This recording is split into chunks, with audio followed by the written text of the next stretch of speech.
এই ছোৱালীজনী বৰ ঠাণ্ডা যেন পাইছো। এতিয়াই কৈ দিব নোৱাৰি। এনেকুৱা ঠাণ্ডা মুণ্ডা ছোৱালী এজনী বোৱাৰী কৰি আনিব পৰা হলে ভালেই। পাছে পাছত যদি ডাইলগ মাতে মাতক। আমাৰ ডাঙৰ ল'ৰাটো এনেকুৱা ছোৱালী এজনী পোৱা হলে ভাল আছিল। দেখাই শুনাই একদম মিলিব। তাকেইটো দাদাই কৈ থৈ গল। কিন্তু এনেকৈ ঘূৰি ফুৰা ছোৱালী এজনী বিয়া হৈ এনেকৈ এখন ঘৰত থাকিব পাৰিব জানো? এৰা, এতিয়া সেইটোৱেই ডাঙৰ কথা হৈছে। তাতে শুনিছো এইবোৰ ছোৱালীৰ বোলে এই এটাতকৈ বেছি হেৰি থাকে। সেইবোৰ বিয়া পিছত নাথাকিব, বুজিছা? কিন্তু এতিয়া পচন্দ হয় নে নহয়? পচন্দ মানে মই ৰুমৰ কথা কৈছো। বাবাৰ ৰুমটো ভালেই লাগিব লাগে ন? লাগিবতো, ইমান ধুনীয়াকে থয়।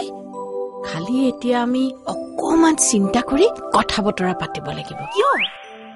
এইবোৰ ঘূৰি ফুৰা ছোৱালী দেখাত আমাৰ টুটুৰ দৰে ইংৰাজী স্কুলত পঢ়া যেনে লাগিছে। পাৰিম, আমিও পাৰিম। কিন্তু সেই ইংৰাজী কাৰণেহে অলপ। ইংৰাজী? অ বাইদেউ, এওঁলোকে ইংৰাজীতে কথা বতৰা পাতিব নেকি বাৰু? তেওঁতো কথা কোৱাই নাই। কিজানি সেই ইংৰাজীতে কথা কব জানে। তেনেকুৱা হলে দিগদাৰ হব ন? বোলাচোন বৰুৱাজীকে সুধোগৈ। বল। হেৰি শুনকচোন, কি হল? এই ছোৱালী কিজনীয়ে ইংৰাজীতে কথা পাতিব নেকি? পাতিব, তুমি পাতিবা, মই শিকাই দিম নহয়। আপুনি শিকাব? হব, আপুনি শিকাই পণ্ডিত কৰিব নালাগে। মই নাজানো বুলি ভাবিছা ইংৰাজী কবলৈ? গ্ৰাম সেৱক হিচাপে কিমান দিন কাম কৰিলো। ইয়াত থকাৰ কাৰণেহে চৰ্চাটো নোহোৱা হৈছে। এই ধৰা খোৱাৰ কথাটো লৈ ৰাতিপুৱাৰ খাদ্যটোক ব্ৰেকফাষ্ট বুলি কয়। জানো দিয়ক, ব্ৰেকফাষ্ট। দুপৰীয়াটো লাঞ্চ আৰু ৰাতিটো ডিনাৰ। তুমি ৰাতি খাবলৈ মাতিলে কবা আহক ডিনাৰ ৰেডি। দিনৰ সাজটোহে ডিনাৰ হব লাগিছিল। ডিনাৰ মিলি আছে। আপোনাৰ ভুল হল নেকি? আমাৰ ইয়াত ৰাতি হলে তাত মানে ইংলেণ্ডত দিন নহয় জানো? সেইকাৰণে গোটেইবোৰ কথা তেওঁলোকৰ মতেহে হব। সেইকাৰণে আমাৰ ৰাতিৰ সাজ সিহঁতৰ কাৰণে ডিনাৰ। বুজিলো। এতিয়া মই মাতি দেখুৱাইছো দেই। আহা মাধুৰীমা, তোমালোকৰ ব্ৰেকফাষ্ট, ডিনাৰ, লাঞ্চ সকলো ৰেডি হৈ আছে। হৈছেনে বাৰু? দেখিলা, 1 মিনিটতে তোমাক সকলো শিকাই দিলো। আৰু খা বুলি কলেই হল। ৰব, আপুনি এইকেইদিন পাছফালে বেছিকৈ অহা যোৱা নকৰিব। কিয়? কিয়? আলহীয়ে গা পা ধোৱা, কাপোৰ কানি ধোৱা কথা আছে। আমাৰ এওঁকো কথাটো কৈ দিব লাগিব। আৰু শুনক, পাছফালে মুখ চুখ ধুই পুৱাতে যে সেই নকল দাঁতকেইটা উলিয়াই এনেকে চাফা কৰে, সেইটো কৰিব নোৱাৰিম। হ'ব, মনত থাকিব। মই অৰিজিনেল দাঁতকেইটা প্ৰদৰ্শন কৰিম। এতিয়া আলহীক কি খুৱাবা তাকে চিন্তা কৰা। পাকঘৰৰ চিন্তা কৰিব নালাগে, আমি আছো ন নিশ্চিতা? এতিয়া মতা মানুহে বজাৰ সমাৰ কৰি দিয়াটোহে কথা। এতিয়া নিৰামিষ আলহী আহিব যেতিয়া পিছৰখিনি কি হব সেইটো মই অনুমান কৰিব পাৰিছো। গাঁঠি ধন ভঙাহে কথা। কোনে কব সমাজ সেৱা নকৰো বুলি, দান বৰঙণি নিদিওঁ বুলি? এয়া কি? বলক বাইদেউ, আমি এতিয়া আবেলি খোৱাৰ বাবে কিবা এটা ঠিক কৰি থওঁ। নহলে পাছত লৰালৰি হব ন? এই বিনাজনী নকলে গল। বিনা, ইহঁতক আকৌ আজি মাতিবই নোৱাৰি নহয়। বলা নিশ্চিতা, আমি বলো। Oh God, God, God, God, God! কি হল? একেবাৰে ভগৱানৰ নামত নদী বয়াই দিলি যে? এটলাষ্ট আমি এটা ৰুম পালো, এইটো সৰু কথা নে? নহয়, একদম নহয়।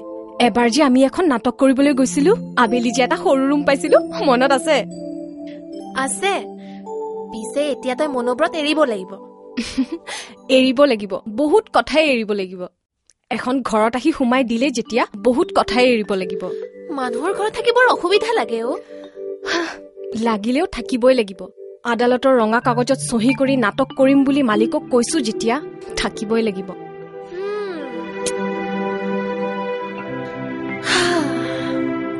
ঐ, বাহিৰত মানে হোটেল বা চাৰ্কিট হাউচত থাকিলে দিনেতো প্ৰায় মই 4-5 কাপমান চাহ খাওঁ। ইয়াত তাৰে 2 কাপমান চাহৰ লোভ এৰি দিব লাগিব। ৰাতিপুৱা 11টা বজাত শুই উঠো আৰু ইয়াত ভদ্ৰতাৰ খাতিৰত 8 বজাতে শুই উঠিব লাগিব। হিচ, সেই কথাটো চোন মই ভাবাই নাছিলো। ইমান সোনকালে উঠিলেচোন মই মৰি যাম। ঘৰত বহু কেইজনী মানুহ দেখিলো, গতিকে বাথৰুমলৈ গৈ মূৰত মিছাতে পানী ছটিয়াই গা ধোৱাৰ এক্টিং কৰিবলগীয়াত পৰিব পাৰে। তেনেকৈ 2খনমান ঘৰতো আমি 2বাৰমান আছিলো। তোৰ মনত আছে? আছে আছে, ভাগ্য ভাল। ইয়াত যেনিবা সেই ব্যৱস্থাটো ভিতৰতে আছে। কোনো মতে ৰক্ষা। ৰাতি ৰাতি মোৰ যে কিমান বাৰ যাব লাগে, সেইটো বাহিৰত হলে মই মৰি যাম যেন লাগে। ঘৰত মোক একো নালাগে, সেইটো যদি ওচৰত হয় মই বৰ সুখ পাওঁ। মায়ে মোক সেইটো লৈ পেলাই কিমান যে গালি পাৰি থাকে। কিন্তু মই ভালকৈ জানো যে মই সৰুপা নহয়। কিন্তু মোৰ কিছুমান কথাত বৰ এলাহ লাগে। যদি মই মুখৰ আগতে খোৱা বস্তুবোৰ পাই থাকিলো হয়, শুয়ে থাকিলোহেঁতেন। শুলো, উঠিলো আৰু নাটক কৰিলো। না, তই কবলৈ ষ্টাৰ্ট কৰিলেচোন ৰবই নোৱাৰো। নোৱাৰো, মই মাজত ৰখিব নোৱাৰো। মই বিৰতিহীনভাৱে কথা কৈ যাবলৈ ভাল পাওঁ। কলেজত থকা সময়ত মোক কোনোবাই মনত পেলাই দিব লাগিছিল যে মুখখন বন্ধ কৰিবৰ হ'ল। কিন্তু আজিকালি মাজে মাজে মই একেবাৰে মুখখন বন্ধ কৰি পেলাওঁ। তাৰ কাৰণ কিজানি মোৰ ঘৰখন। হ'ব, এতিয়া ঘৰৰ কথা উলিয়াই মোৰ মূৰটো সমানে গৰম কৰি নিদিবি। কোনোমতে তোৰ মুখৰ পৰা 2টামান কথা শুনি মই ধন্য হলো। ধেমালি কৰি নাথাকিবি। মৌনব্ৰত কি মই বৰ আনন্দত লৈছো নেকি? কিমান আৰু কথা পাতিবি? অভিনয় কৰিম বুলি মই যেতিয়া এদিন সপোন দেখিছিলো, তেতিয়া এই পথটোত ইমান বাধা আৰু সংগ্ৰাম আছে বুলি মই ভুলতেও ভবা নাছিলো। ময়ো ভবা নাছিলো, ভাবিছিলো বৰ ভাল লগা হব। এতিয়াহে গম পালো।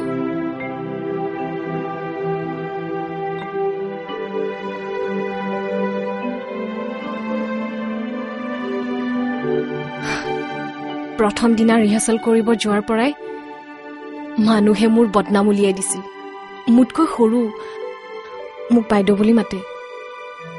ৰুবুলৰ লগত চাইকেলত উঠি যেতিয়া মই আখাৰলৈ গৈছিলো, তেতিয়াই মোৰ বদনাম উলিয়াই দিছিল। মই বোলে ৰাতিটো তাৰ লগতে থাকিলো। তেতিয়া মই প্ৰতিবাদ কৰি মই আমাৰ ক্লাবত চিঞৰি চিঞৰি কাজিয়া কৰিছিলো। সি নাটকে এৰি দিলে। এতিয়া কি কৰে নাজানো। ৰাতি ৰাতি নাটক কৰিবলৈ যাওঁতে, যোৰহাট, মৰিগাঁও, ধেমাজি, শিৱসাগৰ যাওঁতে কাৰ কাৰ লগত কেনেকৈ গৈছিলো সেইটো উত্তৰো মই ঘৰত চিঞৰি চিঞৰি দিছিলো। হাতত পুৰস্কাৰৰ বঁটা লৈ ঘৰলৈ উভতি আহি বহুত বহুত প্ৰশ্নৰ উত্তৰ মই দিবলগীয়াত পৰিছিল।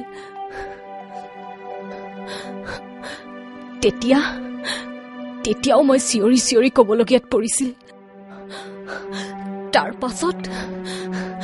তাৰ পাছতো তই আৰু মোক কথা কবলৈ কৈছ? হ'ব, মন বেয়া নকৰিবি। প্ৰথমখন নাটকত মই পুৰস্কাৰ পাওঁতে নাটকৰ পৰিচালক আৰু অভিনেতাৰ মাজত মোক লৈ টনাটনি লাগিছিল। তেতিয়াও মই চিঞৰি চিঞৰিয়ে কাজিয়া কৰিব লগাত পৰিছিল। মই তেতিয়া কাকো ভাল নাপাওঁ বুলি কওঁতে মোক নাটকৰ পৰা উলিয়াই দিছিল। তেতিয়া মই নিজৰ দল খুলিবলৈ তেতিয়াও মই চিঞৰিব লগাত পৰিছিল। মধু, এইবোৰতো তই আজিলৈকে মোক কোৱা নাই।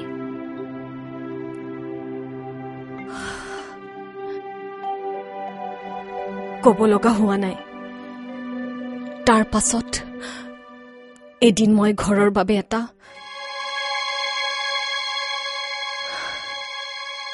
আৱৰ্জনা হৈ গৈছিলো।